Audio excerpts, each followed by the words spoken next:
ne pas faire ce métier pour l'argent. Tu gagneras de l'argent à partir du moment où tu respecteras les 2 premiers points, à partir du moment où tu respecteras aussi les visions, comme il le disait tout à l'heure Farid, d'avoir un projet à long terme et tout, ça va te faire avancer.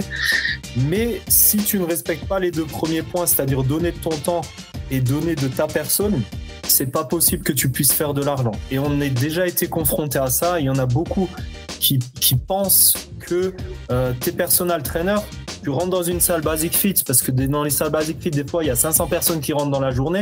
Tu rentres dans la salle, tu as ton polo personal trainer, les gens vont se ruer chez toi, ils vont te dire ouais écoute, moi je veux du coaching, moi je veux du coaching, moi je veux du coaching. Ça marche pas comme ça, c'est comme tu le disais tout à l'heure Andy, si tu crées pas cette relation de confiance entre la personne en face de toi et toi, ça n'ira pas, tu pourras pas signer. Personne ne va signer avec quelqu'un qui connaît pas. Tu fais le test, hein, tu vas aux Champs-Élysées, il y a des milliers de personnes et tu demandes à tout le monde s'il veut pas du coaching avec toi. Si tu arrives à trouver au moins une personne, chapeau, hein.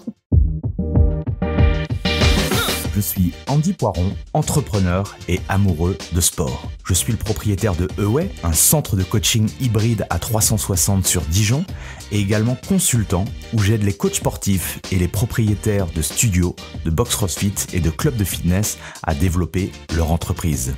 Le fitness est une passion et c'est aussi un business. Dans ce podcast, le business du fitness, je vais à la rencontre de personnes ordinaires qui vous partagent leur expérience extraordinaire. Au programme, on parle de leur parcours, de comment elles en sont arrivées là, et également de leurs difficultés, de leurs succès et de tous les éléments qui peuvent vous donner des idées pour votre propre entreprise. Se nourrir des autres est l'un des moyens les plus simples d'accélérer son propre parcours personnel.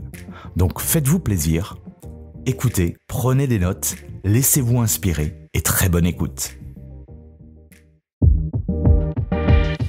Dans l'épisode du jour, j'ai le plaisir d'inviter 2 frères, Sid et Farid Benayad, personal trainer et head trainer à Basic Fit. Ils ont développé le réseau Safe Training. On a parlé de plein de choses passionnantes avec Sid et Farid. On a parlé de leur stratégie pour manager leur équipe de coachs sportifs. Comment travailler son savoir-être quand on est coach, le mindset à avoir pour réussir, comment trouver des clients dans un club de fitness, comment se lancer en tant que personal trainer et encore beaucoup d'autres choses. Bref, je ne vous en dis pas plus et je laisse place à ma conversation avec Sid et Farid. Bonjour à tous, bienvenue sur le podcast Le Business du Fitness et aujourd'hui j'ai la chance justement d'être avec 2 personal trainers à succès, Farid et Sid. Salut les gars. Salut. Alors, qui c'est qui commence par se présenter là, pour se chauffer un petit peu? Vas-y, Sid. Ouais, si tu veux. Donc, moi, c'est Sid. Donc, j'ai 42 ans. Je suis dans le monde du fitness maintenant depuis 2017. C'est une reconversion professionnelle. J'ai bossé beaucoup dans l'industrie. Et en 2017, j'ai commencé, moi, plus dans le fitness, moins dans le personal training. J'ai monté les échelons. J'ai commencé stagiaire, puis coach et enfin manager de ma salle. Et parallèlement à ça, après quelques années où Farid a exercé dans le personal training, il m'a parlé du projet de s'associer. Et en 2020, on s'est associés et on a commencé Safe Training. Donc de là, on a commencé notre ascension. Voilà, yes, pour être on va revenir en détail sur tout ça. Et du coup, toi, Farid, comment tu es arrivé dans l'univers du fitness et du personal training? Écoute, moi j'ai été toujours baigné dans les salles de fitness depuis que j'ai 16-17 ans. J'étais accro à la salle. D'ailleurs, à Sid, c'est là qu'on commençait à faire des entraînements ensemble. Je le poussais vers la salle et tout. Et en fait, un jour, en étant en famille, je leur ai lancé le projet parce qu'en fait, quand j'étais en salle, vu que j'aimais ça et que j'ai cette facilité en fait à parler avec les gens, c'est ce qu'on m'a toujours dit. On me disait toujours pourquoi tu fais pas coach, pourquoi tu fais pas coach. Au bout d'un moment, ça a mûri. C'est devenu une évidence pour moi parce qu'on a un peu le même parcours. On a travaillé en usine, on travaille vraiment des boulots un peu galères. Et je me suis dit pourquoi pas quoi. J'avais déjà des enfants mariés et tout. Je me suis dit ça va être compliqué de reprendre un cursus scolaire, mais je me suis lancé. C'était un sacrifice au niveau financier. Tu connais un peu le parcours, les BP et tout. Mais voilà quoi. Donc dès qu'on est rentré en formation avec Sid, c'est ce que peut-être qui manquait dans la présentation. On avait l'idée en fait de faire un truc ensemble. Tu vois, notre projet, en fait, quand on s'est lancé dans le BPGEP, c'était de faire un truc ensemble. Et le parcours, il a fait que lui s'est concentré plus sur le fitness. Moi, c'était pas du tout mon délire. J'ai fait la double option, mais j'ai vu l'opportunité, en fait, directement, le gros marché. On était juste 2 personal trainers dans toute la région. Donc, tu vois bien le truc, il fallait juste ouvrir les yeux, quoi. Donc, et après, hein, bah, j'ai vu le potentiel prospect, le potentiel client. Je tournais à 30-35 coachings par semaine. C'était incroyable, tu vois. Et donc, j'ai trouvé les bons arguments pour convaincre Sid de m'accompagner parce qu'il a un côté que moi, je n'ai pas. Et aujourd'hui, hein, bah, on arrive à être complémentaires dans tout ça, quoi. Ouais, j'ai plein de choses du coup qui me viennent en tête et je vais en parler justement avec vous. Juste avant, le Cid et le Farid tout petit, c'était qui? C'était des enfants sportifs, pas sportifs, au niveau scolarité. Comment vous étiez? Alors, toujours sportif. C'est-à-dire que personnellement, moi, j'étais en réussite dans tous les sports. Course à pied, j'étais plus dans le football. Le foot, c'était vraiment ma passion. Vraiment. J'ai joué à un bon niveau. J'ai joué avec quelques personnes même qui sont devenues professionnelles du foot. Ouais. Et ensuite, bah, la musculation, moi, je l'ai découvert beaucoup plus tard. On va dire que je l'ai découvert vers 25 ans, comme ça, quand justement je faisais avec Farid. Après, je faisais un petit peu tout seul. Mais c'était cyclique. Je n'étais pas vraiment passionné par ça. J'aimais bien, mais c'était pas ma plus grande passion. C'était plutôt le foot et les autres sports, quoi. Niveau scolaire, c'était moyen. J'étais moyen. J'étais pas un excellent élève. J'aimais pas trop l'école, sauf pour aller voir les potes et tout. C'était bien l'école pour ça. Mais au niveau scolaire, j'ai eu un bac pro en maintenance des systèmes mécaniques automatisés, donc plus dans l'industrie. Ça s'est arrêté là. Après le bac pro, j'ai pas voulu aller plus loin. Je me suis marié très tôt, j'ai eu un enfant très tôt. Donc après, voilà, j'ai travaillé aussi très tôt, quoi. Et pas prédisposé à créer son propre business, à être indépendant. Enfin, tout ça, c'était dans un coin de ta tête. Tu as toujours, on va dire, rêvé d'être ton propre patron ou pas forcément? Ouais, il y a 3 critères qui ont toujours été dans ma vie. D'une part, leader. Deuxièmement, j'ai un mindset qui est puissant, c'est-à-dire que quand je veux quelque chose, vraiment, je vais aller le chercher et je vais me donner les moyens. Et le sport. Okay. Le 4e ingrédient dont je n'ai pas parlé, c'est l'humain. Comme il le disait tout à l'heure, Farid, lui aussi, il a des facilités avec les gens. Moi, j'ai des facilités aussi avec les gens. Juste pour te donner un exemple, je suis passé délégué du personnel dans l'entreprise où j'étais. C'est les gens qui m'ont poussé à le faire, tu vois, parce que j'avais ce côté social et je faisais le lien entre le patron et les salariés, quoi, de manière générale. Et ça, tu l'as travaillé ou c'est quelque chose qui te semble inné? Ouais, c'est plutôt quelque chose d'inné. En fait, moi, depuis tout petit, j'ai des facilités comme ça à me faire des amis. D'ailleurs, en plus, en ce moment, je suis en train de lire un livre qui s'appelle Comment se faire des amis et je me retrouve pas mal dedans. Il y a des choses qui l'amènent et que moi, je fais depuis que je suis petit. Donc, ouais, ça, je suppose que, parce que, alors bon, l'inné, le problème, c'est que c'est difficilement recopiable, mais je pense qu'avec vos équipes, vous en parlez beaucoup parce que notre business, enfin le business du coaching, c'est essentiellement un business d'humain. Et donc, je pense que ces facultés que toi et ton frère avaient, c'est des choses aussi hyper importantes à expliquer à son équipe. Comment vous l'expliquez ce côté, enfin, comment vous l'expliquez, oui, aux autres coachs, à votre équipe, le côté humain et qu'est-ce que vous mettez en place du coup par rapport à ça? Mais le côté humain, le côté leadership, de toute façon, c'est quelque chose c'est inné, mais c'est pas quelque chose que tu montres. C'est-à-dire, t'arrives pas, tu dis, oui, c'est moi le chef et suivez-moi. Tu vois, tu leur montres par rapport à ton parcours. Après, c'était beaucoup plus facile au début. Je te dis, je faisais 30-35 coachings des fois par semaine. Quand j'ai commencé avec les premiers personal trainers, on était avec Sid et tout. Il avait aussi du coaching. Tu as beaucoup plus de légitimité. C'est beaucoup plus facile de faire passer les choses que quand on se lise dans le temps. Maintenant, c'est sûr, on a deux doubles casquettes. On peut pas faire les deux choses à fond. Donc, on est plus manager maintenant que personal trainer. Donc, les petits nouveaux, tu sais, des fois, ils regardent un peu d'eau. Oui, c'est bien. Tu nous dis d'aller prendre 20 coachings par semaine, mais toi, tu en fais juste 3, tu vois. Tu vois ce que je veux dire? Et par rapport aux équipes, qualité humaine, on est à fond. On a mis en place, par exemple, un truc. Chaque semaine, on a un briefing dans chaque salle. Tu vois? Je sais que ça se fait pas chez les confrères, mais nous, c'est chaque semaine. Des fois, il y a des collègues e-trainers qui nous disent, par exemple, ouais, moi, j'ai gardé ce côté humain, je vois mes équipes une fois par mois. Mais non, nous, on s'est imposé, on a même une to-do list avec un petit tableau pour être sûr qu'on va zapper personne ouais, on allait très loin dans le truc, mais c'est super important parce que au bout d'un moment, en fait, sans t'en rendre compte, tu vas zapper une personne, une semaine, 2 semaines, 3 semaines, tu vois. Et on a besoin de ce côté humain. Moi, j'étais coach. J'avais un trainer au tout début quand j'ai commencé. Il était absent alors qu'il habitait à 200 mètres de la salle. Et ça me faisait mal de lui donner un loyer alors que je le voyais jamais. Tu vois? Et ça se matérialise comment ces briefs? C'est des briefs en one-one ou c'est des briefs de groupe à un certain moment? Comment vous faites ça? Ben, ça dépend en fait. La plupart du temps, en fait, c'est des briefs de groupe, des briefs de salle, si tu veux. Donc des briefs de salle. Parfois, on balance un sujet, parfois, on demande au coach de réfléchir à un sujet. Et en fait, on se réunit, on discute de ce sujet, ce qui crée aussi un petit peu cet esprit d'équipe, tu vois. Et ça permet également, si je suis à l'aise sur le mindset, je vais parler du mindset. Peut-être que quelqu'un n'avait pas vu les choses sous cet angle et on va apprendre comme ça, en fait, chacun des autres. Et le one-to-one, il vient plus quand soit nous, on constate une problématique avec le coach, peut-être un petit peu un coup de mou, ou bien, tu vois, ou bien un coup de frein au niveau de la clientèle. Le personal training, c'est ça qui est cruel, c'est que d'une semaine à l'autre, on peut perdre peut-être des clients, tu vois, et on ne sait pas comment ça s'est arrivé.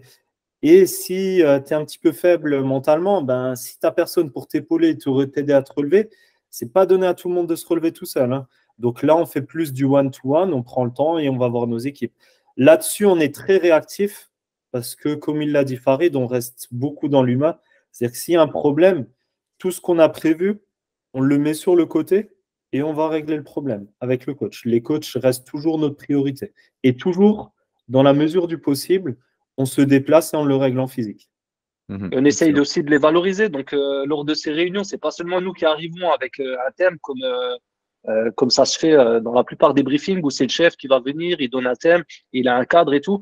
Nous, on va faire une préparation en sollicitant l'un ou l'autre s'il a un sujet de prédilection et qu'il veut l'exposer et le partager, ou bien une difficulté sur un sujet quel qu'il soit, ben on le laisse lancer le sujet et ça va être un petit débat entre nous quoi pour en sortir grandi quoi.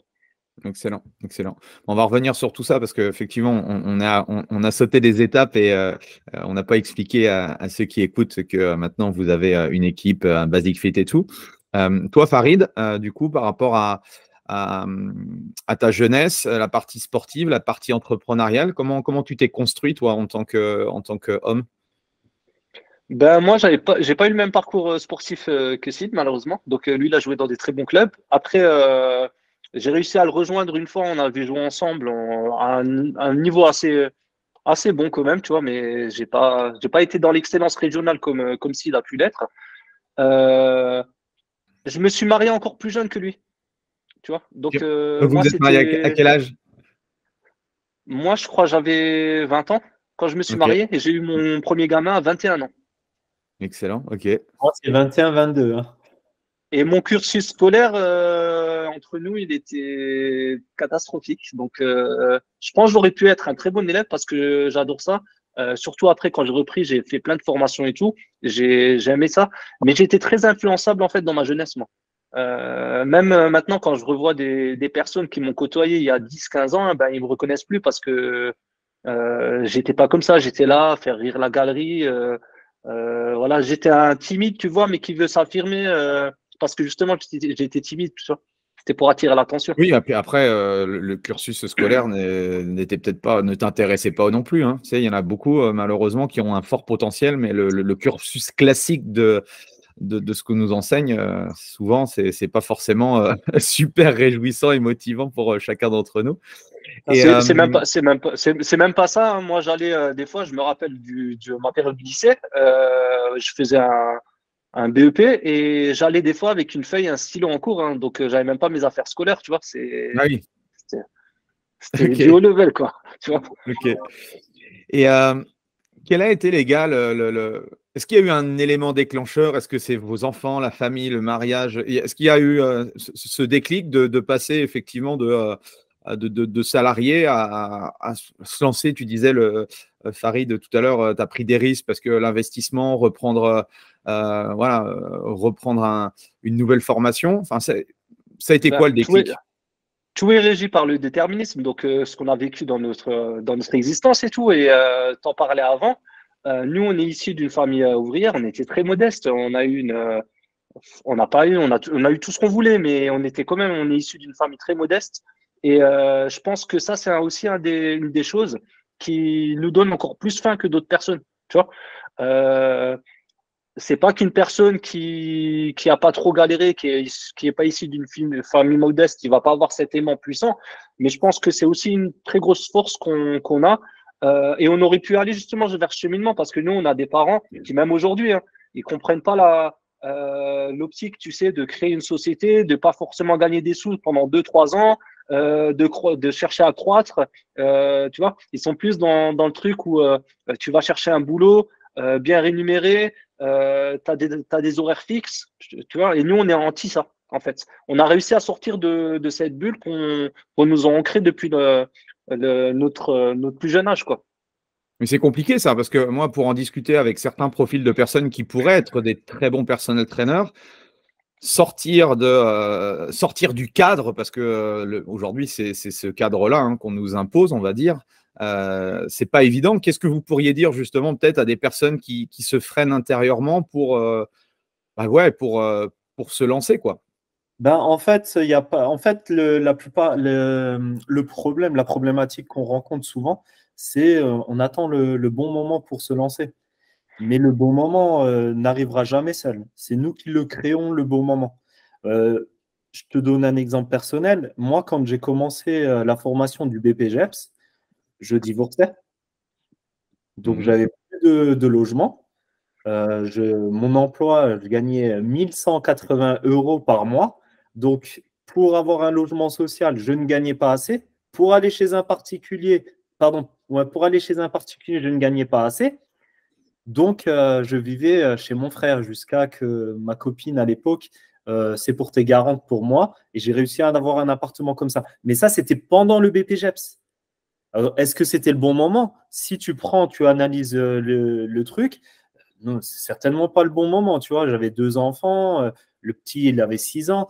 C'est pas le bon moment pour se lancer dans un BPGEPS, tu vois. Alors, Pourtant, qu'est-ce qui fait que tu t'es lancé? Parce que moi, ce qui me fascine dans l'être humain et pour discuter avec plein de mais là, personnes, 95% des gens resteraient entre guillemets dans leur vie, quoi. Et il n'y ouais, a qu'un pourcentage de ces personnes-là qui osent effectivement. Parce que là, tu me décris le truc, je me dis, waouh, tu vois, je me mets à ta place, mais, je me dis, est-ce que je l'aurais fait, tu vois, je ne sais pas. Donc, ouais, bien c'est sûr. ça, en fait, que je trouve fantastique, moi. Mais l'action, en fait, tu vois, toutes les réussites sont régies par des échecs. Mais si tu n'essayes pas, tu ne seras ni en réussite ni en échec. J'écoutais un truc aujourd'hui qui est très pertinent. C'était une intervention dans un podcast où l'intervenant disait que tu y ailles ou que tu n'y ailles pas, le temps passe. Donc autant y aller parce que le temps il passe. Si tu y vas, tu seras peut-être en échec. Je te prends l'exemple j'ai des collègues qui sont restés en cours à l'usine là où je travaillais à l'époque et qui voulaient aussi faire une formation. Donc moi, je passais à l'action, j'ai fait ma formation, je suis en réussite. J'ai rencontré certains et je leur ai dit, c'est la meilleure décision de toute ma vie. C'est vraiment énorme, c'est vraiment la meilleure décision de toute ma vie. Et je lui dis, et toi? Il me dit, ouais, moi, je réfléchis encore. Ah ouais, tu vois, le problème, il Mais est c'est là, parce que c'est qu'il y en a, ils franchissent pas le pas entre le moment de la réflexion et l'action. Et à force de trop réfléchir, en fait, tu vas, parce que tu vis dans un confort. Si tu as assez d'argent pour manger, si tu as assez d'argent pour boire, si tu as assez d'argent pour acheter ta maison, tu es dans un certain confort. Alors tu te dis, je vais me priver de tout ce confort, peut-être, tu mets des hypothèses, mais tu n'es pas épanoui dans ton boulot, ça veut dire que tu vas continuer à ne pas être épanoui le restant de ta vie, si tu ne passes pas à l'action. Donc, au bout d'un moment, fais un choix. Est-ce que je veux être heureux, épanoui à 100%, ou est-ce que l'épanouissement de ma vie, je l'aurai à 50%, tu vois? Mais en fait, ça ne suffit pas. Ouais. Vas-y. Excuse-moi, Andy, juste pour compléter, en fait, ça ne suffit pas. C'est bien, ça c'est les moyens. Et eux, en fait, ils n'arrivent pas. Nous, quand on l'explique, ça nous paraît évident parce qu'on sait où on veut aller. C'est ça qui fait la différence. Quel résultat tu veux obtenir? En fait, la plupart des gens, ils veulent faire des choses, mais ils ne savent pas où ils veulent aller. C'est comme ça peut être financier, ça peut être les moyens que tu vas mettre en place. Le BPGEP, c'était une étape pour arriver quelque part. Tu vois? Aujourd'hui, ce qu'on est en train de construire, c'est pour arriver quelque part. On a encore des plans. C'est comme l'effet, tu sais, de gagner 3 000 euros par mois ou 5 000 euros par mois quand on vient, on engage des nouveaux coachs. Mais moi, je lui pose la question, je lui dis, qu'est-ce que tu feras avec? Normalement, tu dois déjà anticiper. Tu sais qu'est-ce que tu vas faire quand tu auras 3 000, 5 000 euros. Et c'est ça un entrepreneur. Donc, c'est une question de mentalité et une question de résultat. Il y en a beaucoup, ils ne savent même pas c'est quoi un objectif à court terme, moyen terme, long terme. Ils ne savent pas le définir. Et ils veulent l'imposer à des clients. Tu vois. Donc, je pense que c'est ces deux choses-là.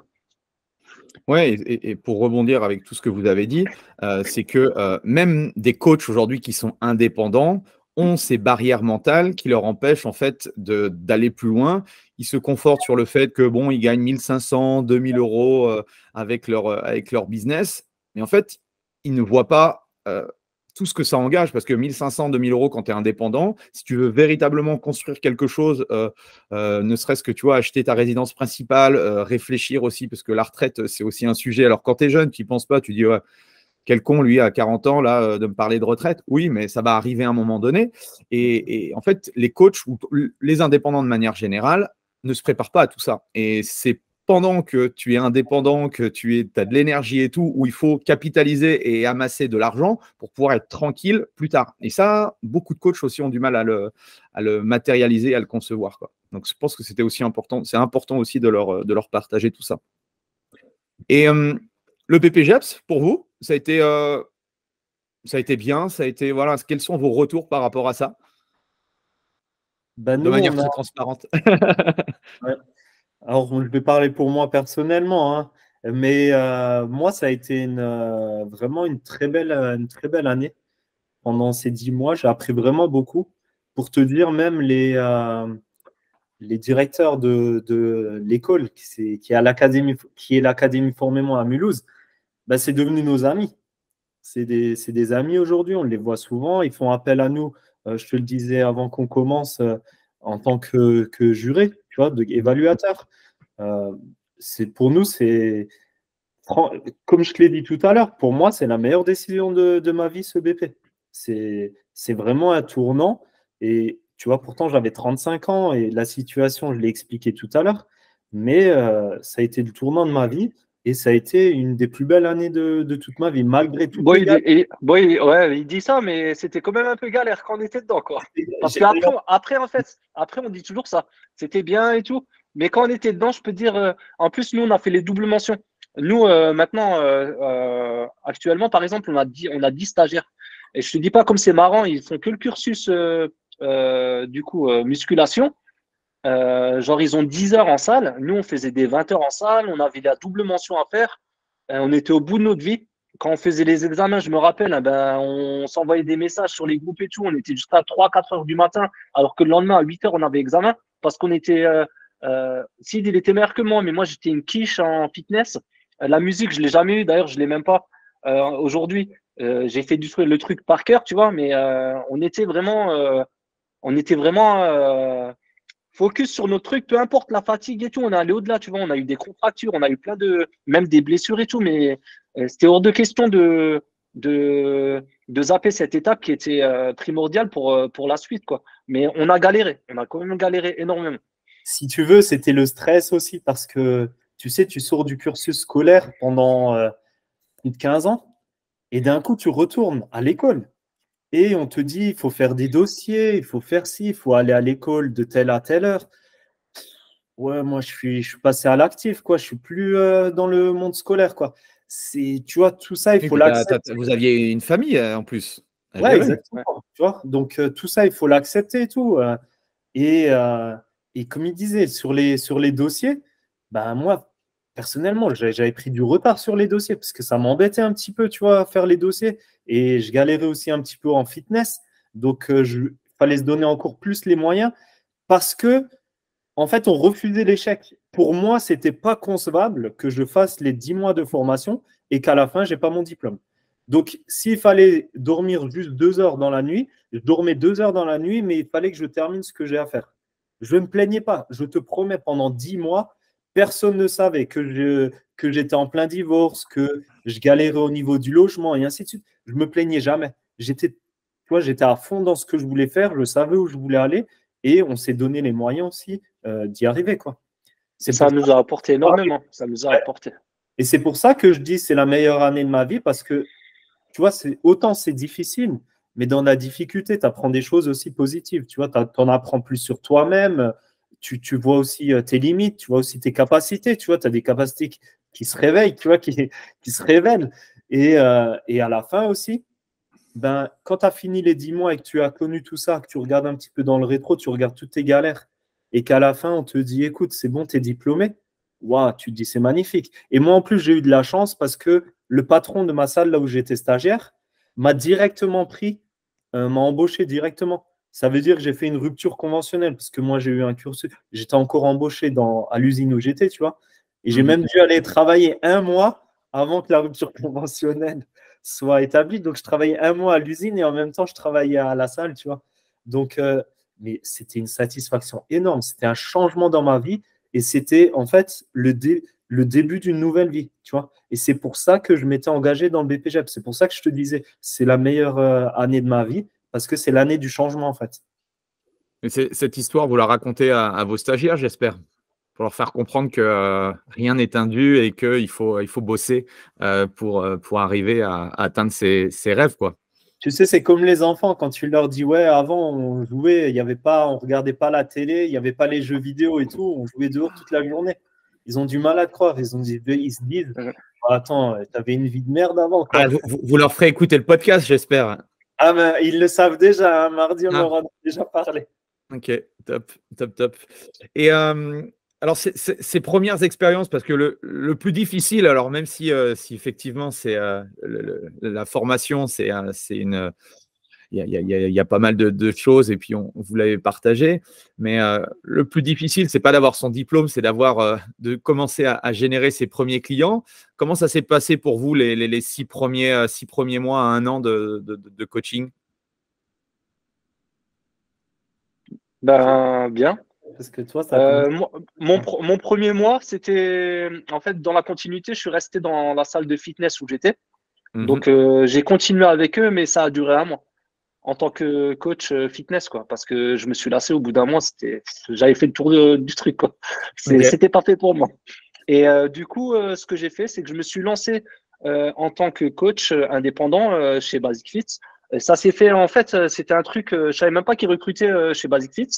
J'ai croisé un ami à moi que je croisais en salle de sport. Ça faisait longtemps que je l'avais pas croisé, c'est au moins presque 10 ans, quoi. Et il me dit, écoute, chez Basic Fit, ils recrutent des coachs. Je lui dis, ah bon? Et moi, en fait, je postule chez Basic Fit en pensant que je postule pour du fitness, tu vois, avec des cours collectifs, pareil que à 54 PM. Je me suis dit, bon, j'arrête chez eux, peut-être je suis lassé chez eux, et peut-être que je vais aller chez Basic Fit, peut-être c'est mieux, quoi.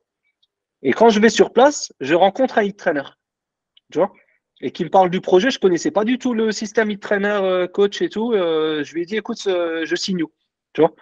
Et en plus, j'arrive dans une petite salle, la salle de Colmar, voilà, je vois l'infrastructure, ça m'a pas du tout fait peur, hein. Et il venait de finir un entretien, je sais pas si c'était fait exprès, c'est l'aspect psychologique, il finissait l'entretien avec quelqu'un au moment où je suis arrivé, et il y avait une autre personne qui arrivait derrière moi, tu vois. Okay. Donc je me suis dépêché de lui dire oui, c'est bon. Et finalement, ben, l'effet psychologique, il a joué sur les 2 autres personnes parce que je suis le seul qui s'est engagé. Ok. Donc, j'ai commencé avec, il y avait un autre collègue, avec Gino déjà sur place. Et voilà, écoute, au début, c'était un peu galère. Pourquoi? Parce que moi, je suis arrivé dans une salle avec un hit trainer. Je te cache pas, il m'a donné du contenu, tu sais, des vidéos, des PDF et tout. Je pensais avoir eu une formation, mais sincèrement, j'ai pas forcément utilisé tout ce qu'il m'a donné parce que je me retrouvais pas à travers ce qu'on m'a appris. Tu vois, humainement, en fait, ça me correspondait pas.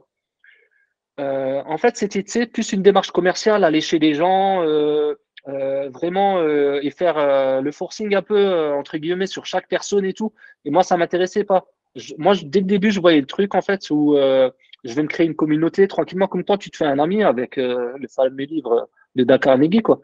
Donc, tu vas, tu apprends des prénoms, tu commences à apprendre les gens petit à petit. Et petit à petit, hein, ben, les gens, ils commencent à revenir vers toi, te demander des conseils. Et donc, on faisait des briefings chaque mois. Le premier mois, j'avais pas de clients. Je m'étais fixé 2 clients par mois. C'était pas énorme, hein, parce que j'avais un progressif aussi sur mon loyer. Et bah, écoute, au bout du deuxième mois, je commençais à avoir 4, 8, 12 clients. Et mon collègue, en fait, qui était avec moi, c'était un forceur, du coup, il suivait l'autre méthode. Et pendant les briefings, il me lançait des pics, les deux, quoi. Il me disait, tu devrais changer de méthode, comme ça, tu augmentes plus vite. Et moi, je leur disais non, parce que je ne me retrouve pas. Et quand je passais même derrière eux, les gens, ils me disaient, écoute, j'ai déjà vu ton collègue, tu vois, ça fait que le gars, il est venu vendre un truc. Et moi, j'ai jamais vendu quelque chose. J'allais, je proposais une solution par rapport à une problématique dès le début, tu vois. Parce que moi, je me mets toujours à la place des gens. Est-ce que moi, je supporterais une personne qui vient à chaque fois et il me dit oui, si tu as besoin de mes services, je peux t'accompagner, je sais pas quoi, c'est saoulant, tu vois, pendant l'entraînement. Donc, écoute, hein, bah, très vite, au bout de 6, 7 mois, ben, j'avais plus d'une dizaine de coachings. Est-ce que tu as douté de toi au début, du coup? J'ai douté, en fait, quand tu commences au début, tu doutes pas parce que tu payes rien, tu vois. Mais vu que ça croît tous les mois, le loyer, tu commences à flipper au bout d'un moment. Parce que quand tu te dis, oui, je vais sortir plus que ce que je rentre, ça fait un peu mal, tu vois. Mais une fois que j'ai bien compris le truc, je me suis dit, ça peut que marcher. Pourquoi? Parce que très vite, j'ai vu le potentiel. Tu rentres dans une salle, j'étais posé des fois 12, 14 heures dans la salle et je voyais le flux de personnes rentrer et sortir. Je commençais à avoir des fichiers prospects, même si j'avais pas signé les gens, mais je travaillais avec mes fichiers prospects.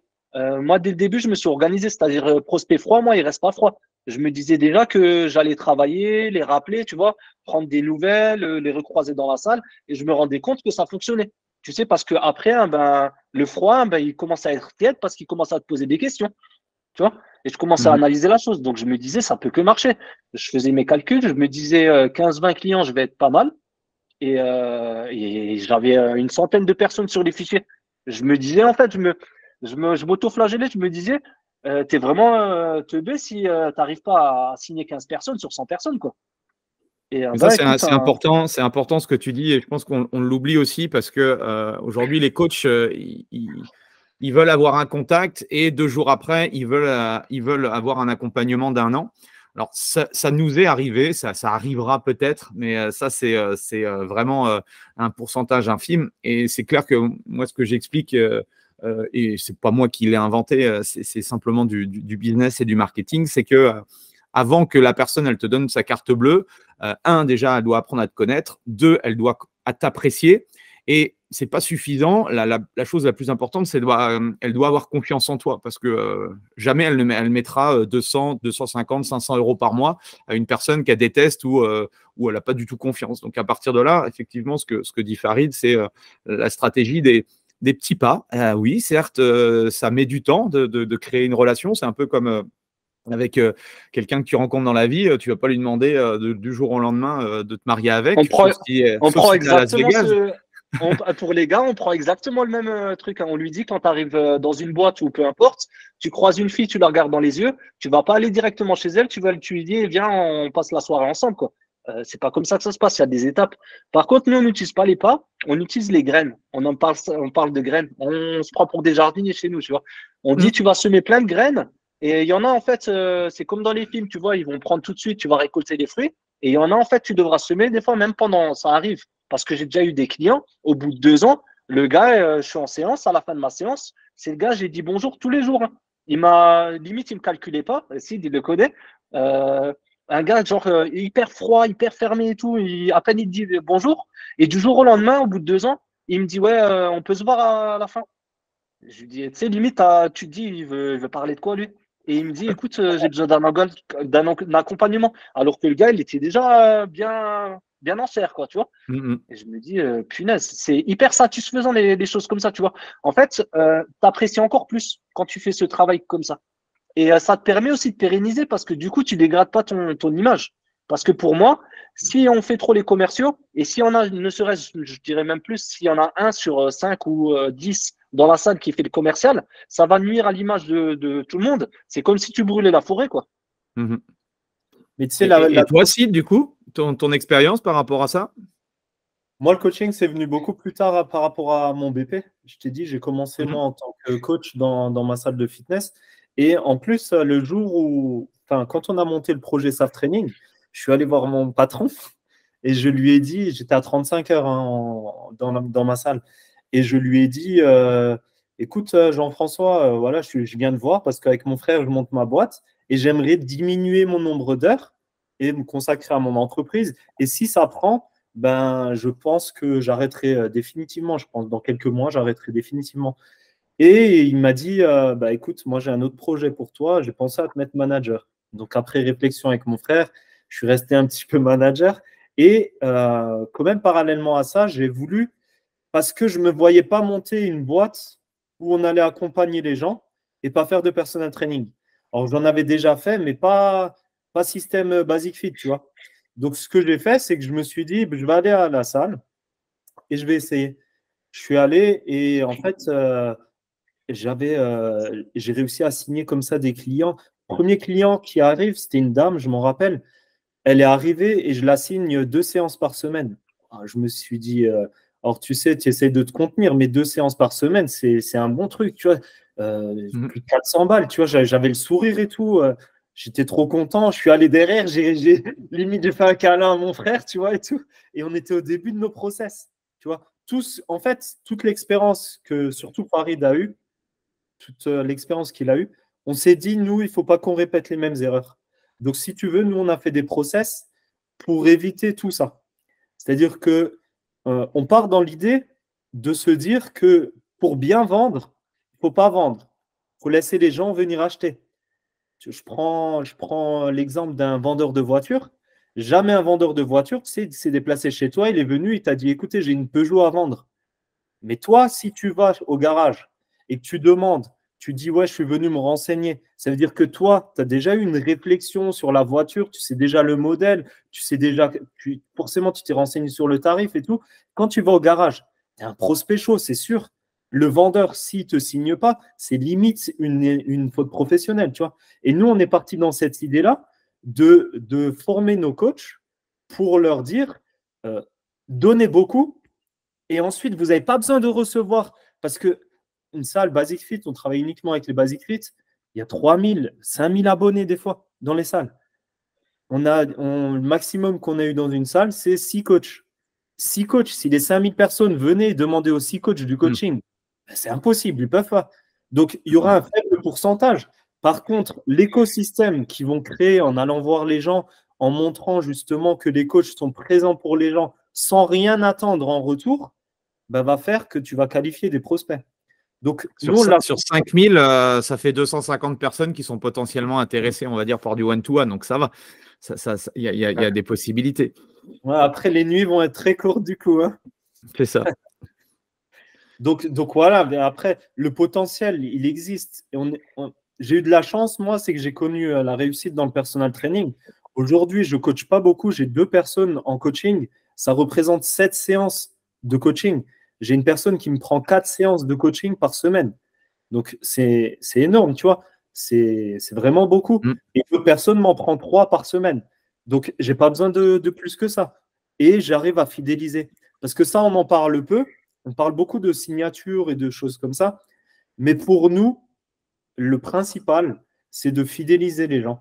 Les coachs qui signent sur 2 mois et après, ils doivent renouveler, c'est limite, tu vois, c'est prendre les gens un peu pour du bétail, tu vois. Pour moi, ce n'est pas concevable dans notre métier, tu vois. Je veux perdre 10 kilos, je te dis, OK, on signe sur 2 mois et après, on verra.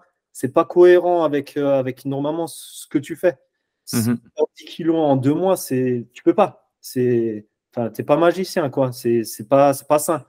Donc, c'est pour ça que nous, on vraiment mise sur du suivi de qualité et surtout de la fidélisation. Après, voilà, si la personne est malade, doit se faire opérer, ou bien quoi, c'est des autres cas, tu vois. Mais théoriquement, tu dois pouvoir suivre une personne pendant 6 mois, 1 an, et après renouveler seulement ta clientèle, tu vois. En dessous de ça, c'est que tu dois louper des choses, c'est que tu n'es pas assez proche peut-être de ton client, tu vois. Peut-être que tu ne fais pas assez bien les choses. Et si ça arrive, la première chose à faire, pour nous, à notre sens, c'est d'abord la remise en question. Qu'est-ce que j'aurais pu faire de mieux pour mieux fidéliser? Peut-être même avoir un échange avec son client, même s'il quitte, ça ne veut pas dire qu'il ne faut plus avoir de lien avec lui, hein. Ça nous permet de grandir. Cette démarche-là, elle est compliquée parce que beaucoup de coachs, en fait, on a de l'ego. Tu vois? Donc, si le client n'y arrive pas, ce n'est pas mon programme, ça n'a rien à voir avec moi. C'est soit c'est le client, il ne veut pas, il ne met pas assez de volonté. Alors que s'il vient 5 fois à la salle, c'est qu'il a de la volonté. C'est juste peut-être nous, on n'exploite pas assez bien la volonté du client. Là, aujourd'hui, j'ai fini je viens d'être diplômé, je veux travailler dans un fitness, je veux être dans un club et je veux faire du personal training. Qu'est-ce que vous me diriez? Bienvenue chez Saft Training, viens chez Saft Training. Yes. Et du coup, quels sont on va dire les 3-4 points importants pour vous quand une personne rejoint votre équipe? Qu'est-ce que vous lui dites? Bah déjà qu'elle a un plan A et pas de plan B.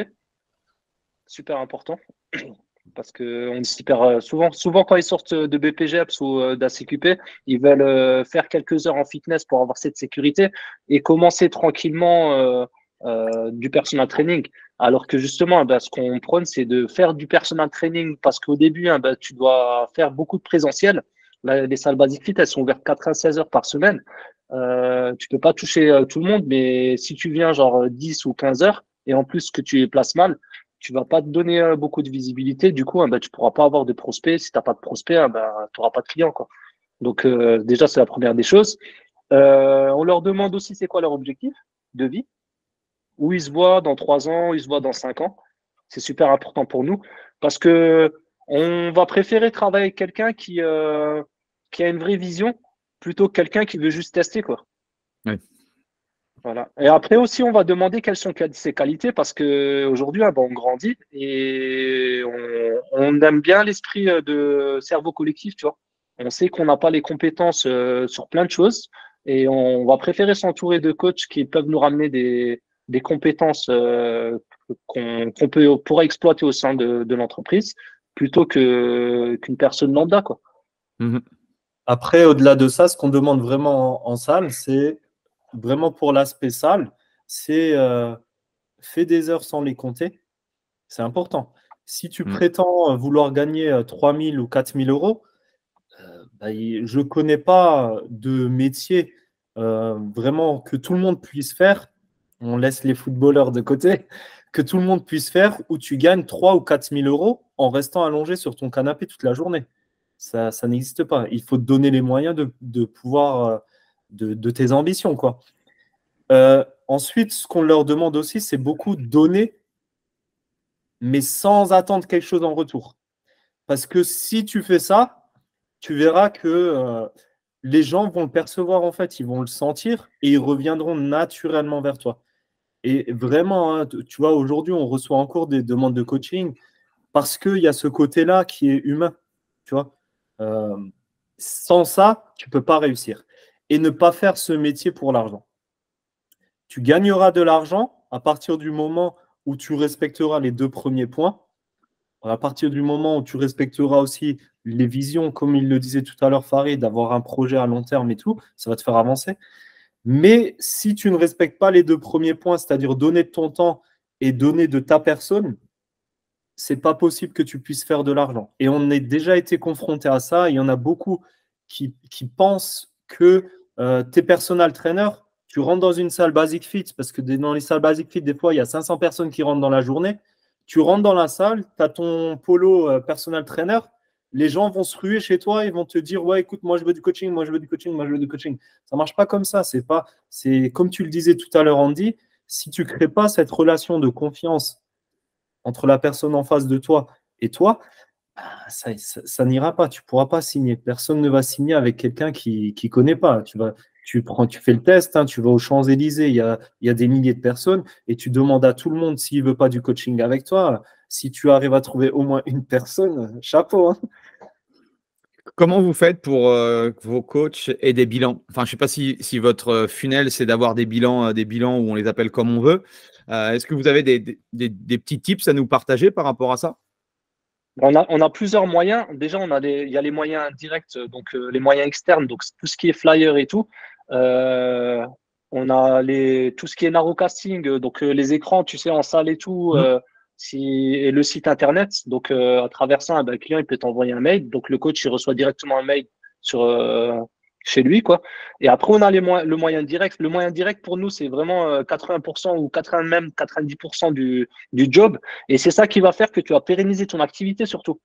Juste la petite parenthèse, d'ailleurs, aujourd'hui, on en a ça fait 3 ans ou 4 ans qu'ils sont chez nous.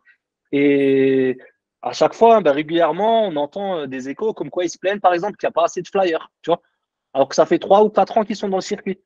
Mais c'est pas normal pour nous, tu vois. Parce que non, dès les premiers mois, déjà, tu t'es fait une communauté, tu n'as pas besoin de faire ça.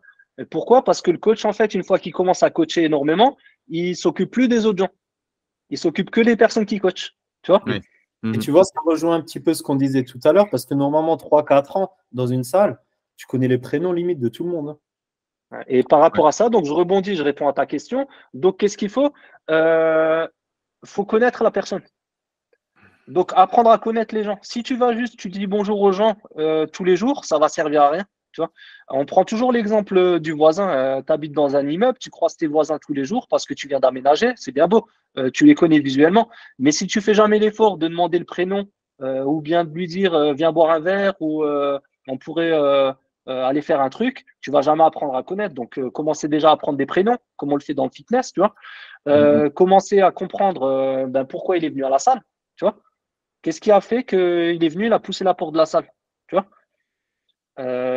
Après, on n'est pas dans un truc, on n'aime pas en fait avoir des tips toutes prêtes pour les coachs. On veut en fait que Andy, quand il vient dans la salle, ça reste Andy, Sid, ça reste Sid.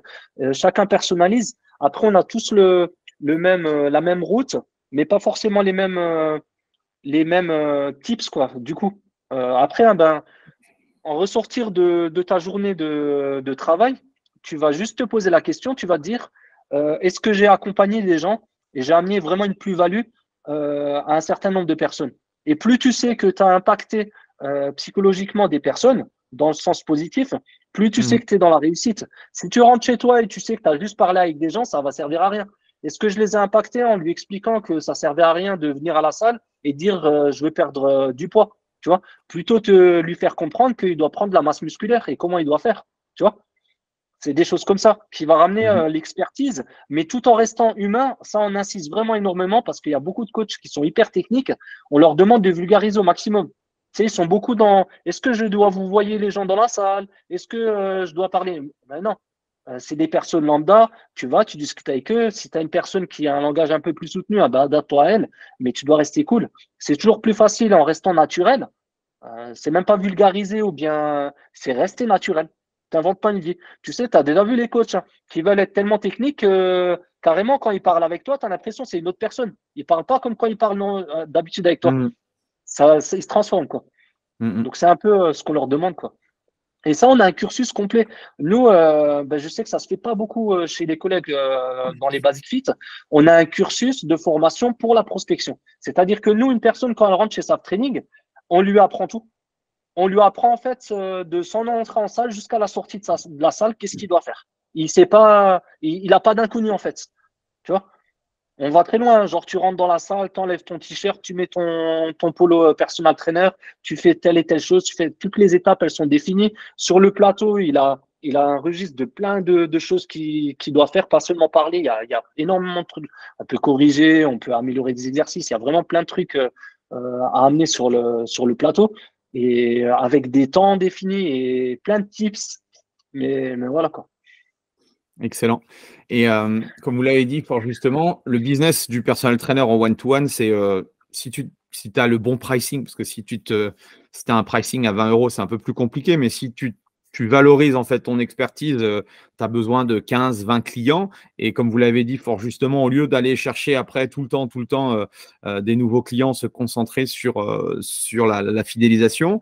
Est-ce que vous pouvez est-ce que vous pouvez tous les deux me partager voilà, même chose, des conseils, des petites choses pour améliorer le taux de rétention avec mes clients? Bah, si Qu'est-ce tu que veux, vous pourriez dire?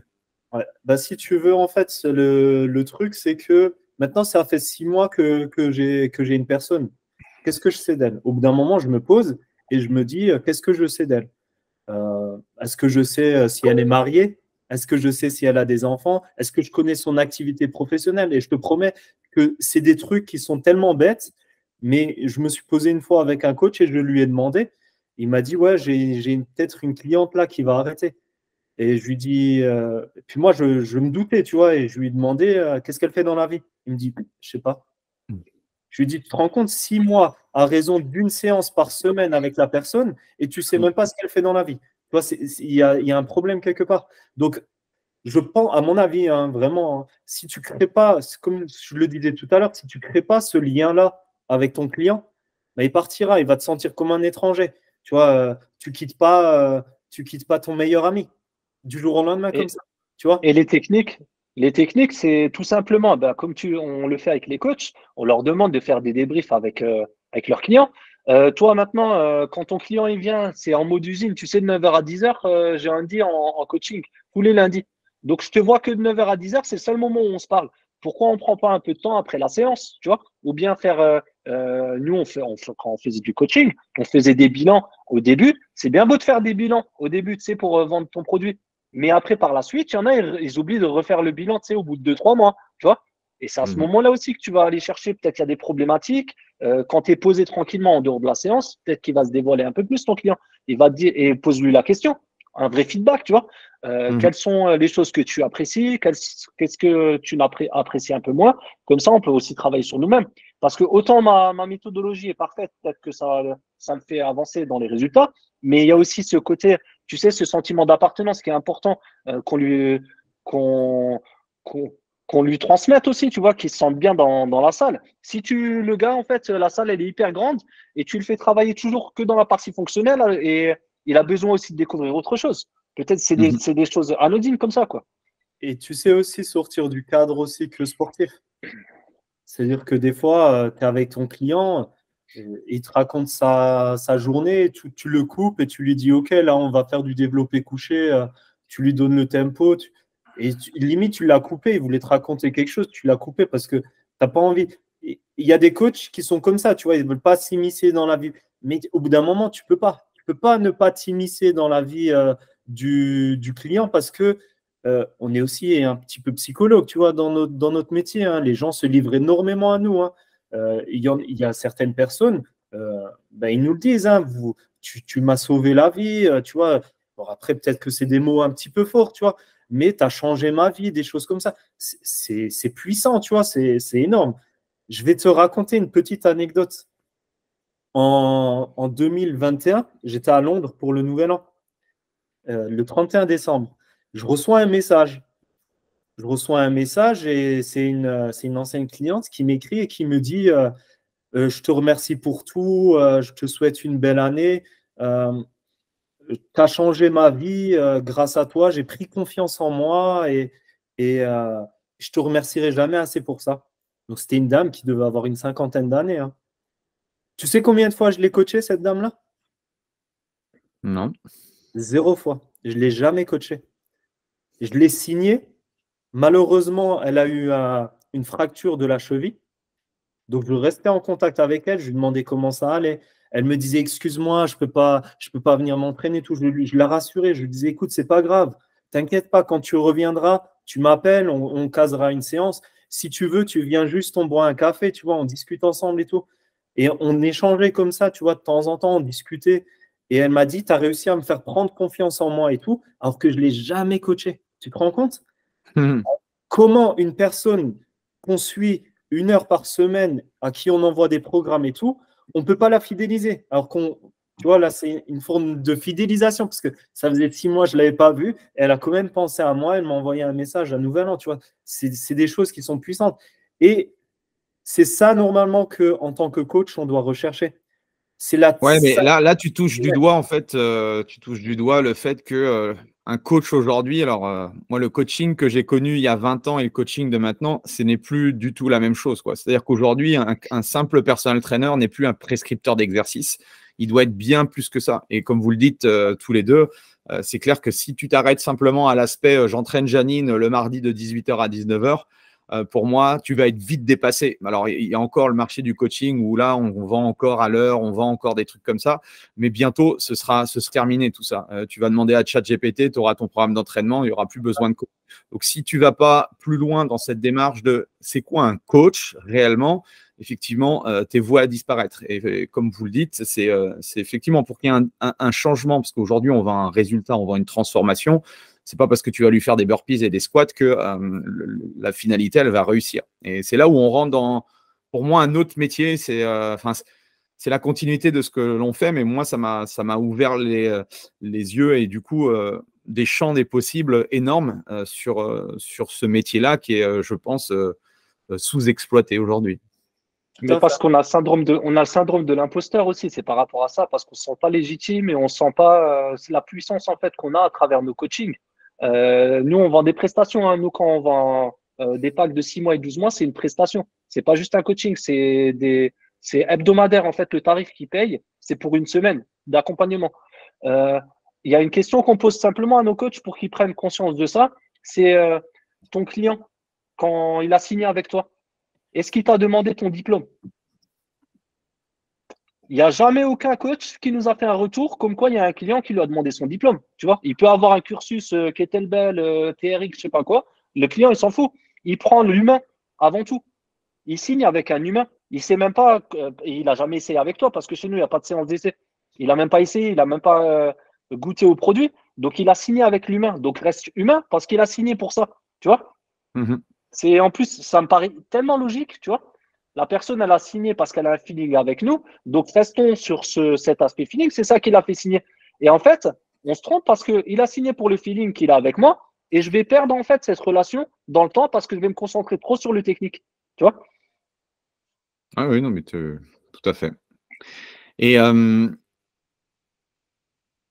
comment on fait du coup comment vous avez fait la bascule être trainer, personal trainer? Ben, c'est obligatoire. Ouais. Comment on est passé de personal trainer, on a aspiré à devenir e-trainer? Ouais. Ben, c'est venu de moi parce que c'était une évidence. Donc, et c'était grâce aussi au partenaire BasicFit, dont j'avais un partenaire manager. Donc, c'est celui qui s'occupe de tout le secteur régional et tout. Et en fait, j'avais pour projet de m'associer avec mon e-trainer parce que je marchais super bien. Je t'ai dit, j'avais entre 30 et 35 coachings. C'était usine, hein, tu vois à peu près le rythme que c'est, hein, 30-35 coachings. Je commençais même à avoir une overdose du coaching, quoi. Et je voulais m'associer avec le e-trainer et le e-trainer qui était, je dis dans le podcast, mais il était absent, quoi. Et du coup, ben, il me disait, pourquoi tu te lances pas tout seul? Tu vois? Pourquoi t'associer avec quelqu'un? Et c'était une grande chance. Ah ben, tu sais que dans notre création d'entreprise avec cette personne, tout était. On a eu en fait des barrages surtout, que ce soit création de compte, la banque elle a refusé. Pour les statuts, c'était catastrophique, tu vois. Donc en fait, ça avançait pas. Et en fait, un jour, j'étais en salle sans le savoir. Euh, c'est devenu peut-être une évidence aussi pour lui. Il s'est retiré. C'est à son honneur, tu vois, il s'est retiré. Je ne fais pas trop de trucs parce que c'est quand même lui qui m'a donné ma chance le premier jour avec lui. Mais voilà, il s'est retiré, il a démissionné. Il m'en avait même pas parlé avant. Il a envoyé un pavé par mail à tout le monde. Et du coup, bah, je me suis retrouvé trainer sur Strasbourg, qui est assez éloigné de où j'habite, c'est à peu près 1 heure de distance. Une autre salle à Colmar qui est à 30 minutes. Et je me voyais pas, en fait, je voyais le potentiel. Maintenant, au-delà des clients, comme je te disais avant, dans les salles, je voyais le potentiel, en fait, de la croissance Basic Fit. On était au tout début. C'était un bébé, mais je voyais à quel rythme ils ouvraient les salles et le potentiel dans chaque salle. Et je me disais, mais on est débile, le marché, il est vide. J'ai jamais vu ça, tu sais, c'est des trucs, tu lisais dans des livres ou tu voyais à la télé. Et je me disais, mais les gens, ils sont aveugles, ils voient pas ce qui se passe, tu vois. Et je nous voyais, en fait, où on est aujourd'hui. Mais je me voyais pas tout seul. Pourquoi? Parce que je sais que C'est pas pour. Mais je sais que moi, je suis beaucoup plus terrain. Tu vois, j'aime bien être sur le terrain, au contact. J'aime pas les réunions, même là, rester assis, tu sais, pendant des heures. Je supporte pas ça. Quand on fait des réunions, c'est Sid qui gère et tout, tu vois. Et là, je l'ai pas lâché, hein. Je l'ai appelé. Je l'ai pas lâché. Je lui ai dit, on s'en fout, tu vois. Et c'est vrai que c'est galère. Parce que tu passes lead trainer, les gens, ils pensent, tu sais, ils te font le calcul, ils regardent le nombre de coachs que tu as et ils en déduisent que tu gagnes tant et tant par mois. Mais c'est pas comme ça que ça se passe, tu vois. Parce que tu as investi des sous déjà au début, tu vois. Faut que tu te rembourses déjà ce que tu as sorti.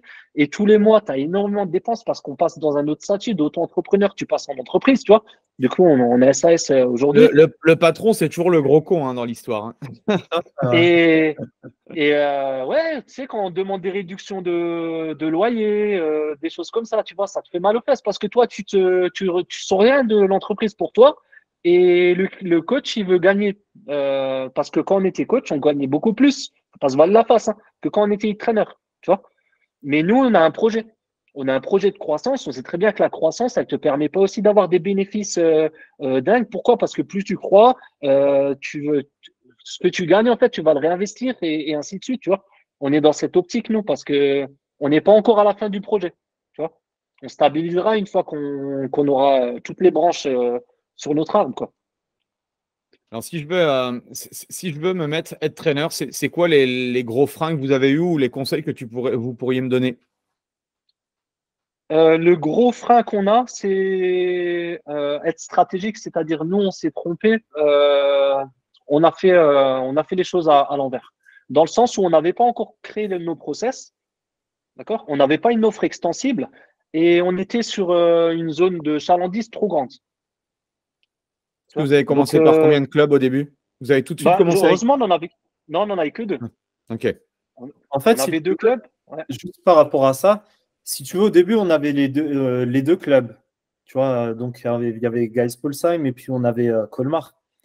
Et en tant que personal trainer à Geispolsheim, tu vois, il y avait un personal trainer, ça allait pas. Du coup, il nuisait à l'image. On a été obligé de l'arrêter. Donc tout à l'heure, quand il disait l'argent qu'on a mis de notre poche, bah, le loyer, il faut continuer à le payer de la salle. Et le problème, c'est que l'Alsace, c'était un désert. Waouh, au niveau des coachs, c'était incroyable, hein. Tu ne trouvais pas de coach. Ok. Et parallèlement à ça, ce qui était encore plus embêtant pour nous, c'est qu'à Colmar, il y avait grave de la demande au niveau du coaching. On avait énormément de demandes au niveau du coaching.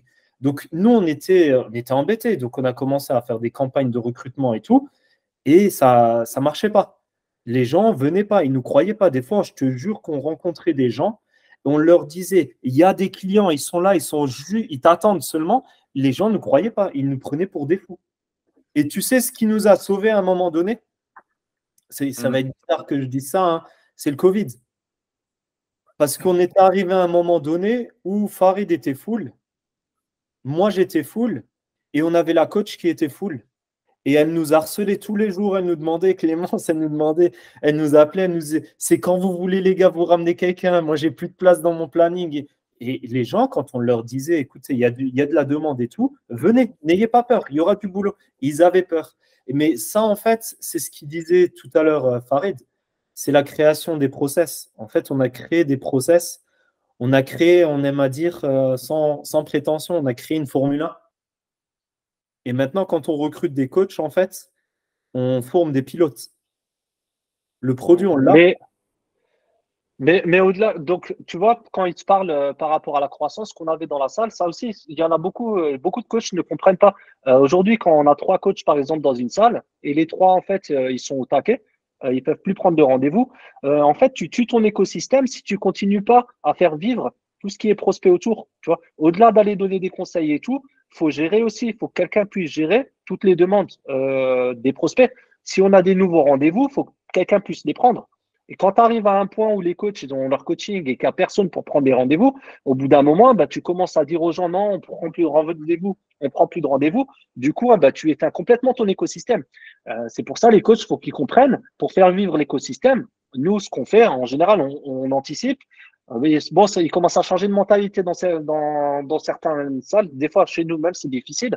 Mais ils commencent à comprendre qu'il faut anticiper, chercher une autre personne pour qu'elle elle continue à faire vivre cet écosystème et on continue à avancer. Tu vois, c'est des choses hyper compliquées. Par rapport à la Formule 1, c'est vrai qu'on a une Formule 1, Andy, je te le dis en toute transparence. Donc, vous mais êtes Ferrari, Red Bull, vous êtes quelle équipe vous? Red Bull.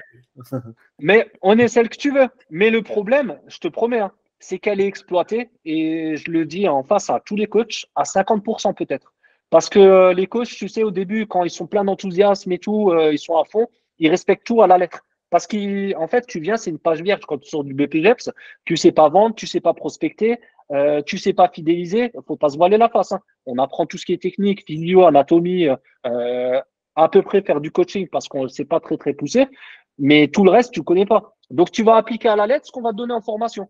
Mais plus le temps il va passer, moins tu vas faire les choses comme tu les as apprises. Tu vois, l'humain il va revenir.